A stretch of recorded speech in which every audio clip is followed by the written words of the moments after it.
So hello guys, आज हम discuss करेंगे chapter 5 biology class 12 principal of inheritance and variation. इस वीडियो में हम एनसीईआरटी की हर एक लाइन को कवर करते हुए चलेंगे एंड बहुत अच्छे से समझेंगे। अगर आप ऐसे ही अच्छे से समझना चाहते हैं तो प्लीज़ इस चैनल को सब्सक्राइब कर लें एंड एक प्यारा सा कमेंट कर दें।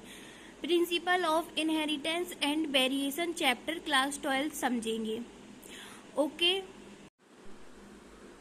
तो हम डिस्कस करेंगे these and several related question are deals with scientifically in branch of biology now as genetics. This subjects deal with the inheritance as well as variation of character from parent to offspring. तो हम समझेंगे कि इसका मतलब क्या है। तो जो जेनेटिक्स है वो ब्रांच ऑफ साइंस है विच डील्स विथ, हम उसमें डील्स करेंगे हेरिडिटी एंड वेरिएशन। अब हेरिडिटी क्या होता है? हेरिडिटी होता है transmission of character from one generation to another. Heredity होता है transmission of character from one generation to another. अब वेरिएशन क्या होता है? Degree of difference between progeny and parents. Degree of difference होता है प्रोजेनी एंड पेरेंट्स। अब inheritance क्या होता है? इनहेरिटेंस वो होता है process by which character are transmitted from one generation to another. Process, ये प्रोसेस होती है which character are transmitted from one generation to another. तो जो जेनेटिक एक बायोलॉजी की ब्रांच है जो साइंटिफिक तौर पर जानी जाती है, ये सब्जेक्ट इनहेरिटेंस और कैरेक्टरिस्टिक की वेरिएशन को स्टडी करता है जो पेरेंट से ऑफ स्प्रिंग तक पास होते हैं। इसमें जीन्स और क्रोमोजोम्स के थ्रू ट्रेट्स को ट्रांसफर और एक्सप्रेशन समझाया जाता है। इनहेरिटेंस एक प्रोसेस है जिसमें कैरेक्टर पेरेंट से प्रोजनी तक पास होते हैं।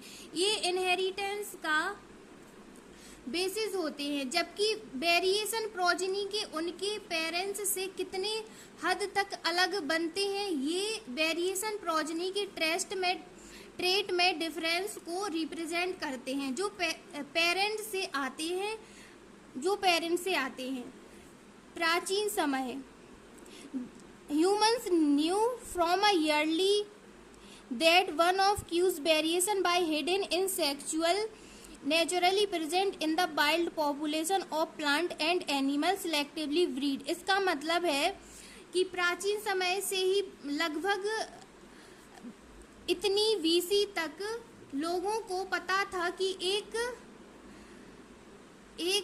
वेरिएशन का सेक्सुअल रिप्रोडक्शन में छुपा होता है। लोगों ने वाइल्ड प्लांट को एनिमल पॉपुलेशन में नेचुरली प्रेजेंट वेरिएशन का इस्तेमाल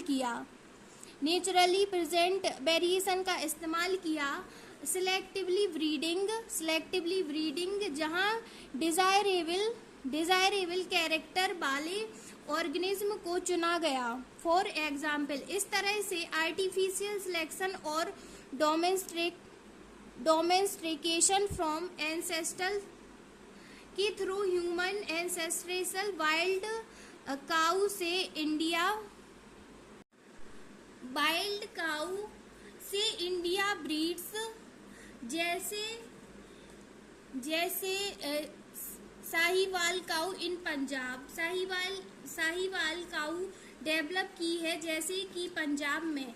हमारे पूर्वजों को कैरेक्टर और वेरिएशन के इनहेरिटेंस के बारे में पता था। उन्हें इन फिनोमिना की साइंटिफिक बेसिस के बारे में बहुत कम ज्ञान था। वेरी लिटिल आइडिया, बहुत कम ज्ञान था साइंटिफिक बेसिस ऑफ इस फिनोमिना के बारे में। Inheritance of character and variation के बारे में very little about the scientific basis of phenomena, हमारे पूर्वजों को लिटिल आइडिया था। अब हम पढ़ेंगे मेंडल्स लॉ ऑफ इनहेरिटेंस के बारे में। It was during the mid-19th century that headway was made in the understanding of inheritance. Grigor Mendel ने गार्डन पी पर 7 ईयर तक हाइब्रिडाइजेशन एक्सपेरिमेंट कंडक्ट किया था। 1856 से 1863 और जीवित जंतुओं में इनहेरिटेंस के लॉ को प्रपोज दिया था। मेंडल के एक्सपेरिमेंट ने इन इनहेरिटेंस के लॉ को समझने में मदद की। Proposed law of inheritance in जीव जंतुओं living organism during Mendel investigation into inheritance pattern, it was for the first time that और उनके प्रस्ताव ने जेनेटिक की फील्ड में इम्पोर्टेंट योजनाएं दी।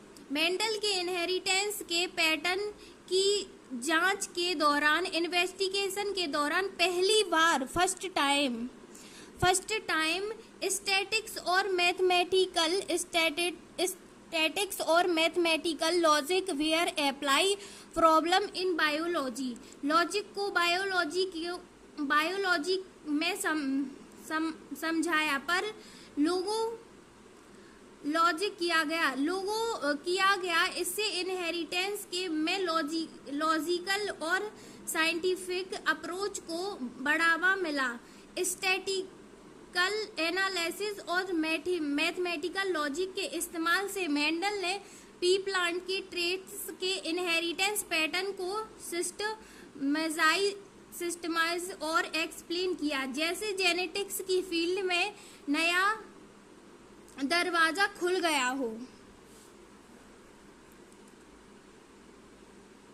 मेंडल के एक्सपेरिमेंट के बड़े सैंपल साइज थे। लार्ज सैंपल साइज, मेंडल के एक्सपेरिमेंट के लार्ज सैंपल साइज थे।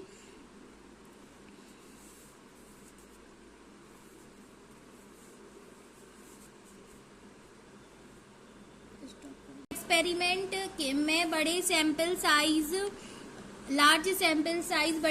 साइज का इस्तेमाल किया गया था, जिससे उन्हें जमा की गई डाटा पर अधिक विश्वास मिला। उसके टेस्ट प्लांट के सक्सेसिव जनरेशन पर की गई एक्सपेरिमेंट से उसके इन्फेरेंस को कन्फर्मेशन मिला, जो उसके नतीजे को जनरेशन रूल ऑफ इनहेरिटेंस की तरह इशारा करने में मदद करता है। बिना किसी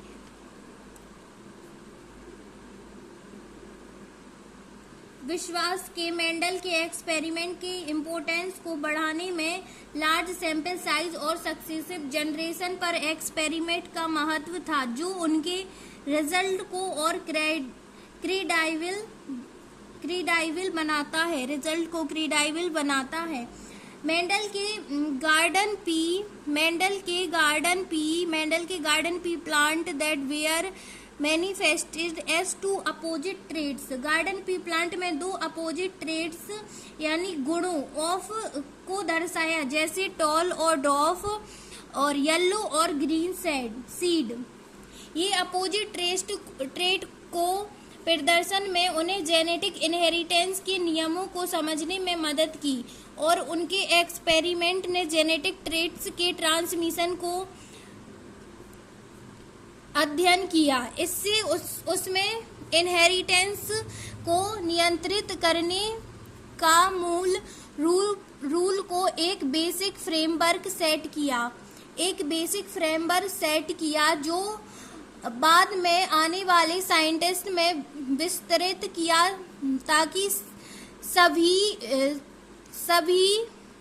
ताकि सभी डाइवर्स नेचुरल ऑब्जर्वेशन और उनके मौजूद कॉम्प्लेक्सिटी इनहेरिटेंस की जा सके।